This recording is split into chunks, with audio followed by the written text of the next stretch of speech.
Les Bleus se sont sortis du piège paraguayen et joueront les quarts de finale de la Coupe du Monde 2026. On a rappelé à tout le monde que l'équipe de France, c'est pas que le football.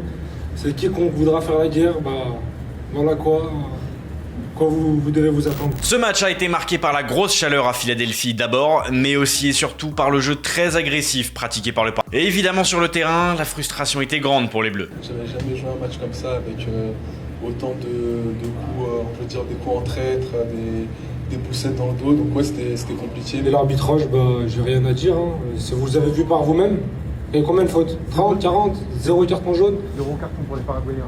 C'est pas grave, on a un quart de finale. Si la France est en quart de finale, c'est grâce à un penalty de Kylian Mbappé, son 7e but dans ce mondial, qui a été célébré jusqu'en Belgique.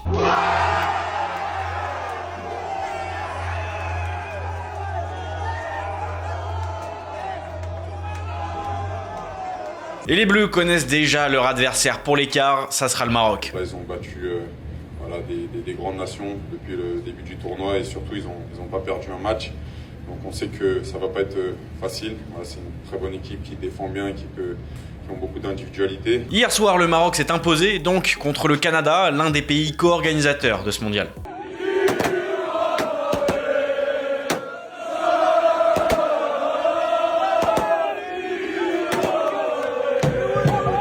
L'un des grands bonhommes de cette victoire marocaine, ça a été Azdin Ounahi qui a claqué un doublé hier soir.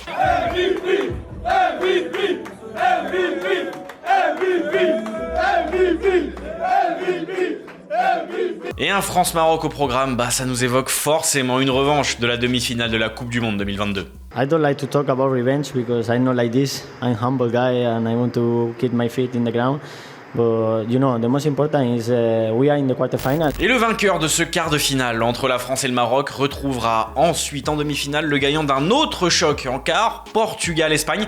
La sélection espagnole qui, comme la France, séduit pas mal de gens dans ce mondial. Mettre en avant cette manière de jouer à ce jeu qui est le football, l'Espagne, ils le font toujours avec beaucoup de réalisme et d'efficacité. Voilà. Aujourd'hui sur Brut, on essaye de répondre à une question. L'Espagne est-elle la vraie rivale de la France pour gagner cette Coupe du Monde ? Ils sont physiquement forts, c'est là où ils ont progressé finalement, parce qu'avant ils avaient la possession, mais ils n'étaient pas capables après de rehausser leur niveau de jeu lorsque le côté physique il venait dans le cadre d'un match pendant les 90 minutes.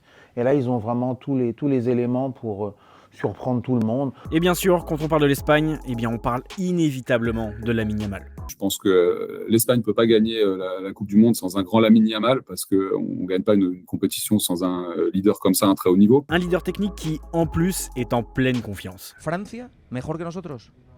No. ¿No? No.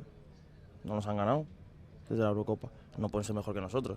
Je connais très bien Lamine, je sais que c'est un très fort joueur, un garçon ambitieux qui dit les choses comme il les pense, comme il les voit. C'est vrai que malheureusement les dernières rencontres qu'on a jouées contre l'Espagne ne sont pas passées comme on le voulait. Donc voilà, on garde ça dans un coin de notre tête, mais ça dans un coin de ma tête. Mais la sélection espagnole, c'est Lamine Yamal certes, mais pas que. Pour faire un comparatif, pour moi l'Espagne c'est un peu le PSG. C'est-à-dire, tu as le ballon d'or dans ton équipe ou un ballon d'or potentiel qui est Yamal comme les Dembélé au PSG. Et même quand ils sont pas là, t'as des mecs qui font le taf, quoi. Et ces mecs qui font le taf, ils sont présents à toutes les lignes. Au milieu de terrain, un joueur comme Pedri peut prétendre au ballon d'or.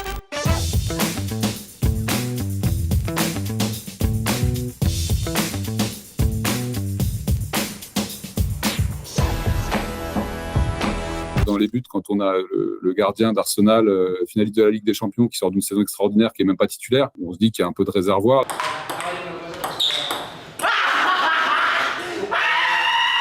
Il y a beaucoup de joueurs qui se connaissent bien, qui jouent ensemble en club, qui ont l'ADN du foot espagnol.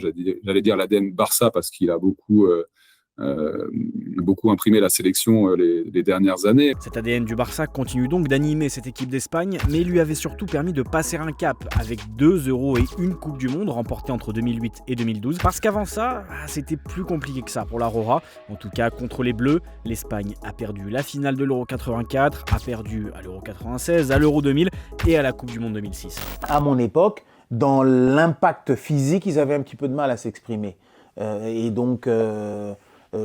l'Espagne était toujours un petit peu en retrait par rapport aux autres nations, malgré qu'ils avaient quand même les noms qui composaient les équipes, c'était quand même assez impressionnant. Mais depuis, eh bien, le vent a tourné, avec notamment la victoire de l'Espagne contre la France en demi-finale de l'Euro 2024.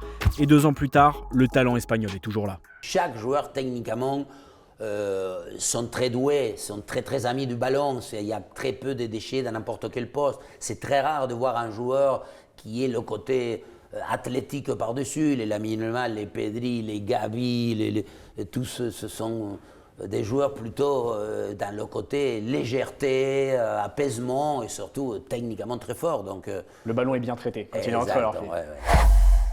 Grosse affiche ce soir pour la suite des 8e de finale avec un très beau Brésil-Norvège et des Norvégiens qui veulent déjouer les pronostics. Obviously, Brazil is the favorites, like I told you yesterday, but I also said that it's not. I don't think they are big favorites, which they maybe had been some years ago. Pour réussir à se qualifier, la Norvège pourra évidemment compter sur Erling Haaland, que les Brésiliens ont d'ailleurs déjà dans le viseur. Sobre o Haaland, já joguei muitas vezes contra ele também. Para mim, dos melhores atacantes do mundo, junto com Kane. É cara diferenciado, a gente tem que tentar, sim, evitar a bola chegar nele. L'autre match ce soir, c'est Mexique-Angleterre. Et si vous ne savez pas quel score mettre sur mon petit prono, bah ça tombe bien, Emmanuel Petit, Omar Da Fonseca et Julien Cazard nous avaient donné leur prono pour la Coupe du Monde avant le début de la compétition. Et on vous fait profiter de leur expertise. Mexique-Angleterre, je vais dire les Anglais. L'Angleterre, ouais, qui passe. Ouais. Mexique-Angleterre. Mexique-Angleterre, les Anglais gagnent. Les Anglais gagnent. Mexique-Angleterre, Mexique. Ce Mexique-Angleterre, il aura lieu au stade Aztec de Mexico à plus de 2000 mètres d'altitude. Car une chose est sûre, l'ambiance promet d'être belle à Mexico.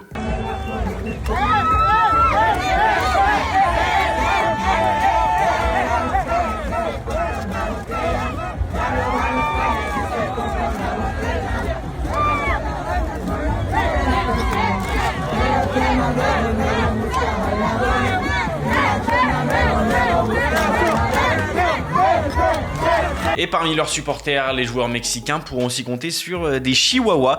Les images se suffisent à elles-mêmes, donc on va faire quelque chose. On va vous laisser en profiter et on vous dit à très vite sur Brut pour une nouvelle vidéo sur la Coupe du Monde 2026.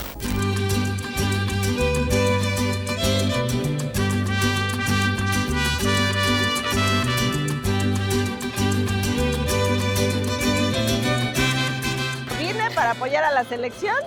Y también para apoyar la raza chihuahua para quitarle el estigma de gruñoncitos antisociales, ya que como verán aquí vemos varios y ninguno se ha comportado mal, y deseándole lo mejor a la selección con todo nuestro apoyo y cariño.